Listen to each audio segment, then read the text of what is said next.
Hello, നമുക്ക് നമ്മുടെ national ബേർഡായ നല്ല ബ്യൂട്ടിഫുൾ ആയിട്ടുള്ള പീക്കോക്കിനെ ഉണ്ടാക്കിയാലോ?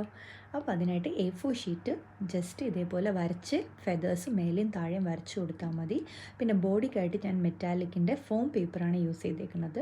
അത് ബോഡി കട്ട് ചെയ്തു, പിന്നെ കണ്ണും മൂക്കും ഒക്കെ വരച്ചു, പിന്നെ ചുണ്ട് ബ്ലാക്ക് കളറിലാണ് കൊടുത്തത്.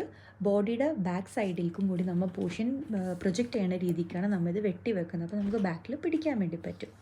പിന്നെ ഒരു ഇൻഫർമേഷൻ, ഈ വീക്ക് മൊത്തം ഞാൻ ഇൻഡിപെൻഡൻസ് ഡേ ബേസ് ചെയ്തിട്ടുള്ള ക്രാഫ്റ്റ്സ് ആയിരിക്കും ഇത് നിങ്ങൾക്കായിട്ട് പോസ്റ്റ് ചെയ്യുന്നത്.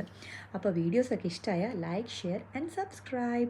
പിന്നെ നമ്മുടെ നാഷണൽ ബേർഡിനെ പറ്റി എന്തെങ്കിലും പറയണ്ടേ? 1963 നമ്മുടെ പീക്കോക്കിനെ നാഷണൽ ബേർഡായിട്ട് ഇന്ത്യ പ്രഖ്യാപിച്ചത്. വളരെ ഭംഗിയുള്ള ബേർഡ് ആയതുകൊണ്ട് റോയാലിറ്റി, നമ്മുടെ ലക്കി, ഇതിലൊക്കെ ബേസ് ചെയ്തിട്ടാണ് പീക്കോക്കിനെ എല്ലാവരും വിശ്വസിച്ചിരുന്നത്. അപ്പോൾ ഇന്നത്തെ വീഡിയോ ഇഷ്ടമായെങ്കിൽ നമുക്ക് ഇനിയും നല്ല വീഡിയോ ആയിട്ട് കാണുന്നത് വരെ